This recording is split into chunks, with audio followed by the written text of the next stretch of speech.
We are Steve and Jill. Together, we've been buying and reselling land since the 90s. Our data-centric approach leaves our buyers asking, how can you sell it so cheap? Here on the Land Academy Show, We answer that and more. Steve and Jill here. Hi. Welcome to the Friday Land Academy Show.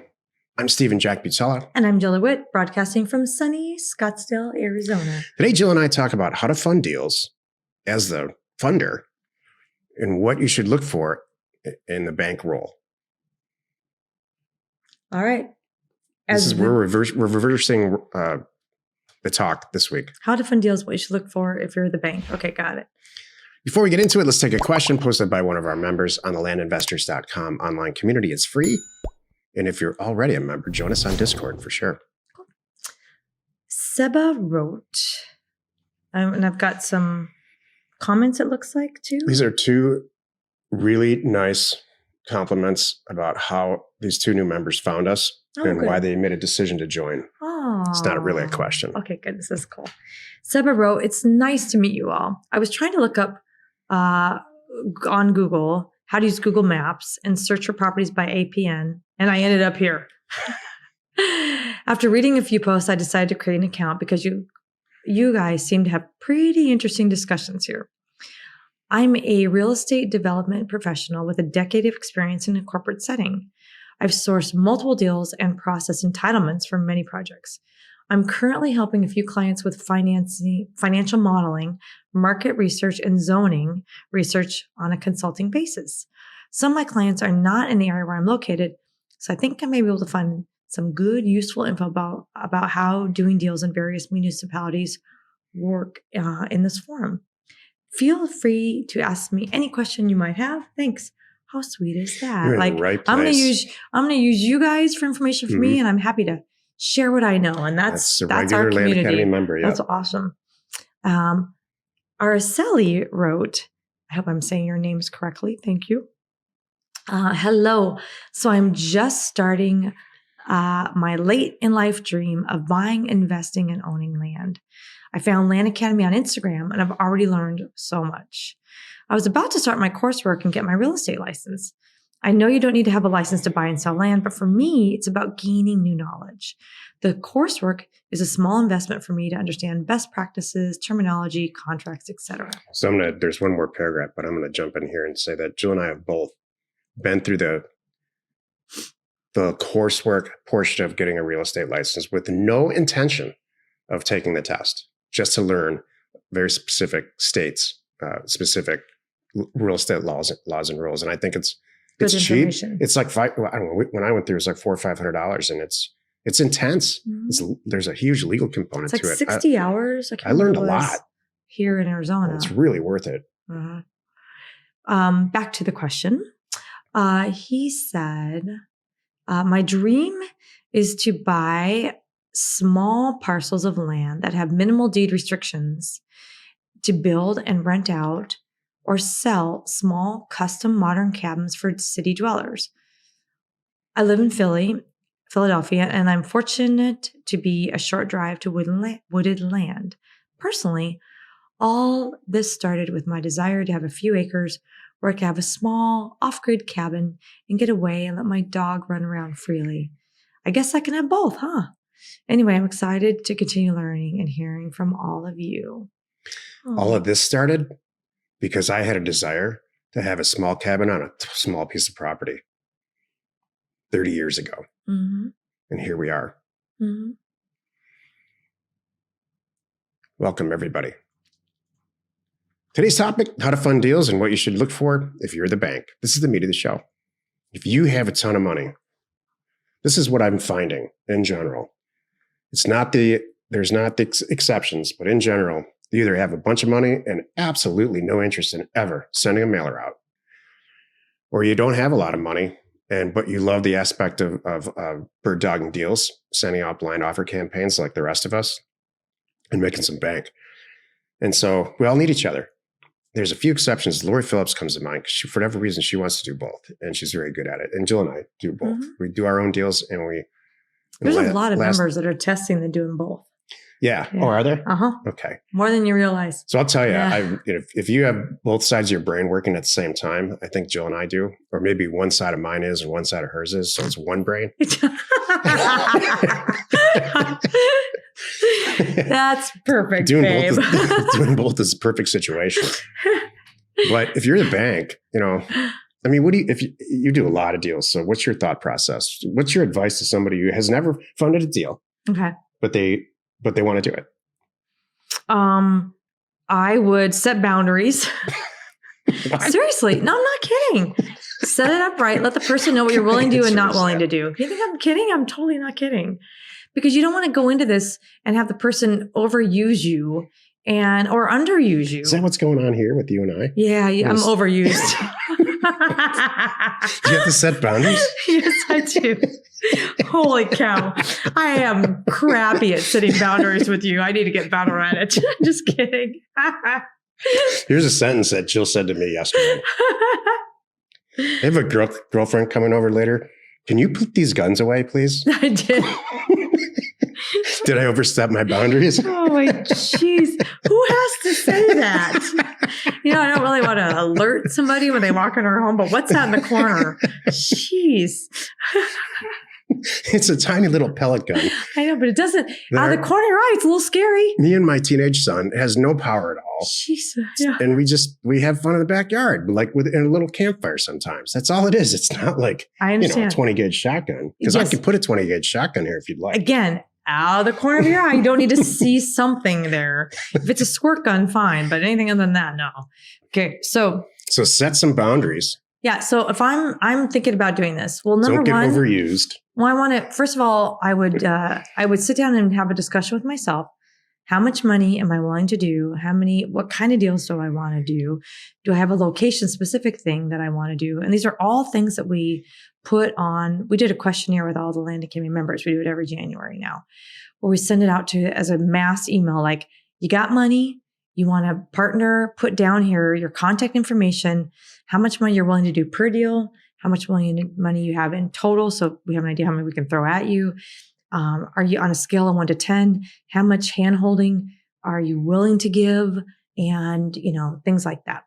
So have that conversation with yourself, because the last thing you want to do is be tied down all day long looking at other people's deals and taking away from your own deals and your own stuff. I want this to be, if you're looking at funding other people's deals, I hope it's just an extension of your business. It's money that's sitting there that you could put to work and having somebody else do it for you. That's the point here. And some of it for me is just setting boundaries, and letting everybody know, hey, here's a deal. I found your deal on Land Tank. This is exactly the area I've been working with anyway. This looks fantastic. I'm willing to fund it, but I'm not going to do the work.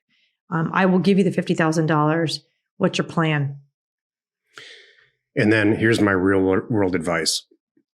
It's going to fall apart on some of them. So you need to have a contingency plan, whether it's an operations partner or you yourself are going to have to step in and say, this manager just didn't do what they made a lot of promises, didn't follow through.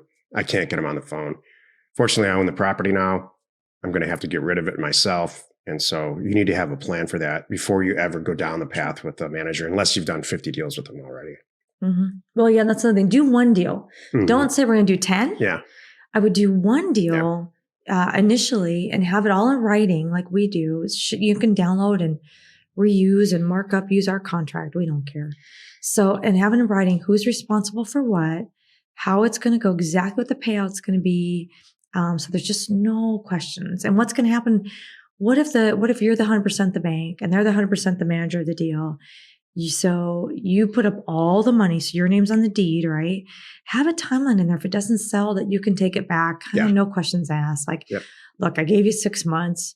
Something happened. I'm going to take it over now. And now the deal's all mine. So and that's a fair time, really fair amount of time. When you go to get a mortgage, the bank says, this deal looks great. If it passes the appraisals, passes our test, you have a rational credit score that passes our tests. And so everything looks good. We want you to put 20% down. Looks like you have that in your bank. So we want to do the deal at X percent. We don't do that.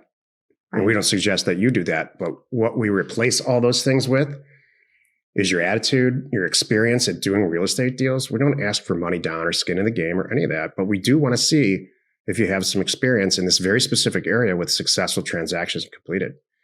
That's our 20% down. And so for that, we're willing to, forego looking at all that other stuff like conventional banks do or even conventional partners. Mm-hmm. But stuff goes sideways. Mm-hmm. You have to banks take property back. We've taken property back. I like to think that how we do this is very generous. It is. I know it is. And I don't, as a funding partner, I would like you to have that sentiment too. Like, it's a mutual thing. It's not a one-way thing where, the skin in the game translates for me into experience and attitude. If I go online and I look at this, we're going to fund somebody and we Google them and we go online and they've got a website and they're into it with their spouse and they have a couple of dogs and they're online. There's couples that we have that are in our advanced group. We're doing a deal with one of them right now where their online presence is so cool. Mm-hmm. It's just like a pleasure to do stuff with them. And so it's not some weirdo in some strange corner of the country that's holed up into some weird thing. And, mm-hmm. that all that stuff really, really matters. Your online presence really matters. Mm-hmm. And if you have a little bit of gray hair like me, that can be really problem. And so a problem? Yeah. Gray hair is a problem? No, not the gray hair. Age. If you're older, like I am, sometimes being online is just, not something that you do. What are you going to do? Put a stand-in in there or something? I'm confused. What do you suggest? Make up for it in another way. Like, hey, I don't have a Facebook account, but I did 22 transactions last year in XYZ small town of Indiana. This is just the next one. And I'm pretty sure that this guy's going to buy it. We just need the money. Okay.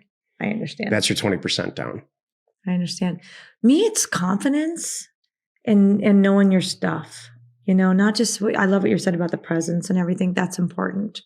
But also just knowing this area, like, look, when someone comes to me and says, I've been working this area for a year now, and the momentum is getting out of control, and I know how this is going to go. I've done, 32 deals like this. I am out of money, and I can't let this go. It's the greatest situation for us ever. Mm-hmm. I can't wire the money fast enough. Mm-hmm. I'm totally in. Have you ever gone to, when somebody brings a deal in to you and you're like, yeah, I love this deal, but you need to shave $10,000 off the price and I'll fund it. Have you ever done stuff like that? And do they come back and say, yeah, it's shaved? I do that all the time. That's funny you asked that. It happens all the time. I've said, shoot, I see where you're going with this, but I had one the other day. I'm like spending like $130,000 and selling for $200,000. I'm like, well, hold on a moment. Those deals that I'm selling for $200,000, I'm buying them for $50,000. I'm not buying it for $130,000. I see where you're going at it because we're going to split $60,000. That does look good. However, I'm not really loving it.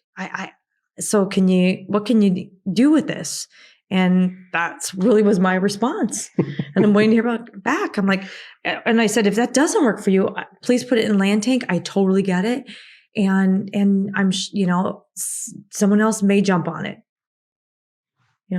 There you go. But it's funny. I do that a lot. I usually have a lot of questions. I'm here, and where you as the bank, don't be afraid to be extra cautious with your money. That's right.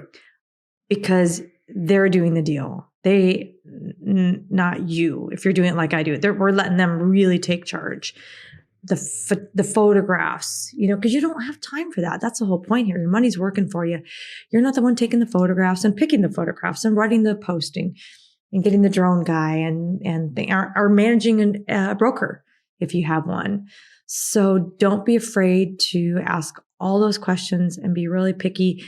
And the right manager gets it and they're happy that you're doing it. And that's what they want to. They want that extra pair of eyes so everybody sleeps really well. Or very early in my career, long before I was in land, my job was to generate acquisition opportunities or candidates for people who owned or operated or financing long-term care facilities like nursing homes or assisted living facilities. And they were emphatic about the fact that they had to do 4 acquisitions, let's say a year or whatever, because they were publicly traded. So there's all these mandates on growth. And it tragically ended in a fiery ball of disaster for everyone involved except me, because I wasn't an owner. And so here's what happened. I would go out and like a crazy person, find acquisition opportunities. Most of them sucked. They knew it. I knew it. And they were buying them because they had to fulfill this criteria. I'm here to tell you, don't do anything like that. Jill and I had a finance partner for a while who's no longer in this group. And that was his attitude. He said, he had a lot of money, tons and tons of money. He's like, I've allocated this amount of money. I expect it to be placed and earning money, on a schedule. And he gave it to me. He's a super bright guy, super nice guy. And so I refuse to do bad deals. Just to fulfill. And that's what was happening. And Right. so, and it wasn't very, he in the end, we parted friends. He was, I still talk to the guy. He still wants to do things with us, but I just said, I'm not going to do acquisitions with a gun in my head. Right. Exactly. So that's not the kind of lender you want, acquisition person you want to be. My last comment is I love how this has grown, this whole deal funding thing. When we started Land Academy, we started the community. It used to be everybody would just kind of help each other with questions, like someone helped you get over whatever hurdle at the 3-month mark, 6-month mark, 9-month mark, 12-month mark, whatever. And then you insurance, so many people like, you know what, someone helped me, I'm going to pay it forward and help them. Mm-hmm. So now what's happening is the same thing with deal funding. It's kind of a natural progression. I see new members coming in like, okay, I did this. I got round of money. I got funding here. I got funding there. This person helped me. Wow, it helped me grow my business that much faster. And that's kind of their next phase and their goals. Like, I hope I have, the minute I have $100,000 in the bank, I'm going to start doing deals for other people too and helping pull them up. And it's the greatest thing and everybody's winning. Jill and I's goal, and I say this from our souls, we want you to do better than we've ever done. And it's like you want your children to do better than you've ever done, and it just makes us feel great. That's why we're here. So work with each other, generate however that it all, you become a fund of an investor or a funder or a manager or both. Just do it at 100 miles an hour. Excellent. I love it. Happy you could join us today. 5 days a week. You can find us right here on the Land Academy Show. Join us next week for another interesting episode. It's a good week. You're not alone in your real estate ambition. Oh, is that not there? That's okay. It's a good week. Thank you. You're welcome. What is there? It's okay. How the script hasn't changed dramatically over the years. And I wrote the script. Yeah, I was just kind of wondering. That's okay. I got you, baby. Thank you. Thanks for tuning in. We hope you find our content valuable, and we do appreciate your support. If you haven't already, please zip on over to our YouTube channel, hit the subscribe button, and please comment on the shows that you love. We are Steve and Jill. Information and inspiration to buy undervalued property. We hope you find our content valuable, and we appreciate your support. If you have not already, please check out our channel and hit the subscribe button. And your comments and suggestions help us to create the content you're here for. Hitting the like button helps to support our channel's algorithm and gauge your interest for future shows.